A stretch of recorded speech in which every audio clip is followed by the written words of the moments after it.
Very welcome back. When the moon hits your eye like a big pizza pie, that might be a moon illusion. You should have sang that.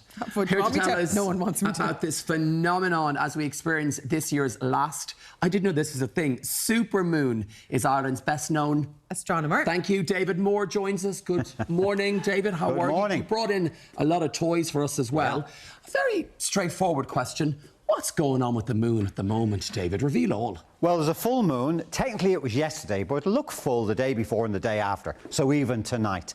And it's also the harvest moon. This time of year, the full moon rises only 15 minutes later each night. And in ancient times, before electric lights, farmers used that to bring the crops in at night. So it's very important. The full moon closest to the equinox is the harvest moon. And on top of all that, this moon is unusually close. So it's about 30% brighter than it is when it's at its furthest and full. Is this it here? That's a picture I took of it night before last, in fact. This picture, wow. With this very telescope here beside me. And you can see all the craters and the moon is full. And that's the biggest moon I'm ever going to photograph. That is a supermoon. Now, it's only... ever? Yeah, yes, it's only 15% wider than when it's at its furthest. But it does make it 30% brighter. Okay. And you mentioned the moon illusion? Yes. That's an optical illusion that happens when the moon is rising. Sometimes it looks 2 or 3 times bigger, 200% bigger. It doesn't happen every night. I didn't see it the other night myself, but I've seen it before. And so if you have a moon illusion and a supermoon, that's the biggest and brightest full moon you're ever going to see in your life. Going around. Don't you start mooning now, because we've been enough trouble. I'm tempted. Well, don't forget, we get a full moon every month. That's where the word month comes from. Early peoples divided the calendar up into the 12 full moons each year, and we still have 12 months of the year today. But the supermoon is such an amazing phenomenon. We're going to be spoiled rotten this year, really, when it comes to them, aren't we? Well, this is our 4th and last one. Yeah. But don't worry, there'll be 3 more, I think it is, next year. Okay. So they're fairly common. The one at the end of August was very important because it was a blue moon as well. The second moon in this full moon in the same calendar month. So we call that a blue moon because they only happen every 3 years or so. Yeah. And to have a supermoon and a blue moon coincide, it hadn't happened for 14 years and won't happen for another 14 years. When's the best time to look at the moon? Well, the best time is when it's rising, which will be about 7:30 tonight from Ireland. That's the southwest coast. Set your alarms, people watching, for 7:30 tonight. And about 10 minutes later if you're in the northwest. So southeast to northwest, the moon sort of rises slightly different times. Yeah. So between 7:30 and 8 o'clock, that's when you can get the moon illusion. You can also line up the moon with interesting objects in the landscape. Some people even get their kids to hold out their hand and maneuver their camera phone so it looks like the kids are holding the moon in their hand. And we want people to send in their best photo to Astronomy Ireland magazine. We've been publishing loads of them with these supermoons we've had during the summer. So go to our website, astronomy.ie, you'll see where to send them. A lot of people say if there's a full moon or a supermoon, there we go. You know where I'm going. I hinted during the commercial break that it can affect people's moods. I have friends and family that believe it. Look at me. What is your thought on that? Well, it's a popular notion, and a lot of people do think it works. Well, what do you think? Well, they've actually done studies to see does it affect people at all? And there's been no actual scientific correlation found. So it's a bit boring.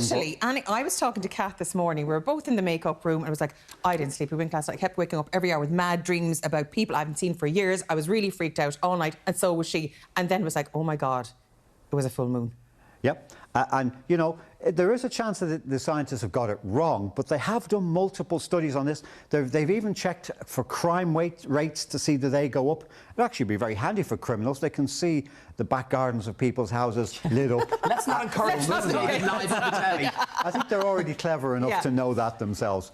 But, yeah, I mean, it's great to have people looking at the moon, and that's what we're all about. But it has such an effect on us anyway. I mean, the moon affects the tides. Yeah, it certainly does. And the problem with tides is, and some people think maybe astrology is linked to the effect that, you know, when you're being born, there's a lot of water around and that has an effect on it. The midwife has a bigger tidal effect than the moon does. It's to do with how close you are rather than how big you are. And we've done a study on that ourselves at Holles Street, 10,000 births, no correlation, I'm afraid. It'd be nice if it was true, but it just doesn't seem to be. Science is getting us now. It's the science. Yeah. But there are things you can see. Tomorrow night, if you're looking at the moon, actually, if you're looking at the moon tonight, you'll see Jupiter is well to the left of the moon. Tomorrow night, it'll be extremely close, just a few moon widths below the moon, as the diagram here from our magazine shows. And in fact, if you've got a pair of binoculars like these, you don't need them. You'll see the two with the naked eye plainly. Jupiter will be blazing below the moon. I look through them. I'm always curious to see. Absolutely, yeah. Going to look at our floor manager. A pair like those cost 10 or 20 quid. They're upside down. I can't see her. Let me see if we can see her. Doesn't actually matter. They'll work upside down the right way. Oh, they will? And they'll bring things 10 times closer. They'll increase your eyesight by a factor of 100. Oh, it's so weird looking through them. And everyone should have one, you know, for landscape views, bird spotting and astronomy. Go back to the start because I'm curious. You talked about supermoons and blue moons and full moons. I'm not getting a word in edgeways here. You're fascinated by the moons. I want to talk about a harvest moon. You go with yours. We talked about the harvest moon, but what we need to know now is how do we actually, if we don't have all these gadgets... How do we see it? How do we see it? Good question. Well, the supermoon, of course, the brightest thing in the night sky. You'll easily see that. Jupiter, the second brightest thing in the night sky. No problem seeing that. It's about 10 times brighter than the brightest star in the sky. That's tomorrow night.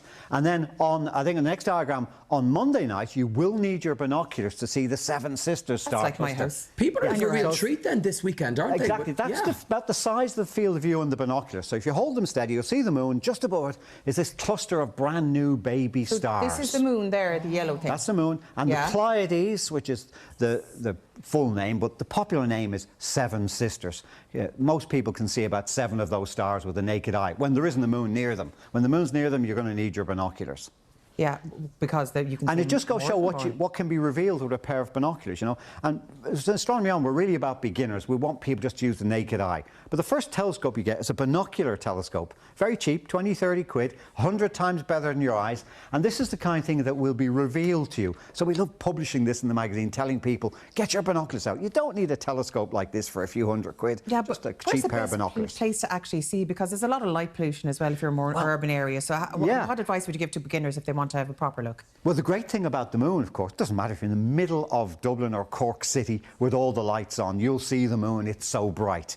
And Jupiter as well. So this site's visible for everybody. When you start to get, I've been on before talking about the northern lights, you really need to get out to the countryside to see those well. When you want to see the Milky Way or faint comets, really you're better off out in the countryside. Or the shooting star showers, big one coming in December. But yeah, I've watched it from the suburbs of Dublin, the one in December, and seen a fantastic display. So don't give up. Exactly the date of the shooting stars in December. It's the 13th of December. So I know. 13th of December, give or take one day, and I'll be writing that in the December issue of our magazine in November. There's something so Christmassy. Every Christmas Eve, I'd go out with Arthur and my sisters and our family, and we'd look at the clear sky and just look at all the stars. There's something so beautiful about it. Isn't it? Yeah. And we're lucky here in Ireland. You know, we have one of the lowest population densities of any EU country, so you can get to the countryside very easily. And we will encourage people to do that. Now, before you go, talk to us about this. And the big thing coming up next few weeks is the last Saturday of October when the clocks go forward. Somebody mentioned something about a World Cup. That's not as important. That was Janine, yeah. We're going to have an eclipse of the moon. Now, it's only a partial one. You see the moon, the full moon, clips the Earth shadow. The big red thing is the Earth shadow. You can't see it in space until the moon moves through it. So you'll actually see a bite taken out bottom of the full moon for about an hour at the end of October, 28th of October. The details are in Astronomy On magazine. If you're interested, follow us on social media. We'll remind you then. Fabulous. Thank you so much, John. I love the exact with his dates and times. Science. Science. Not lunacy, science. No, not at all. Yeah. Thank you so much. My pleasure.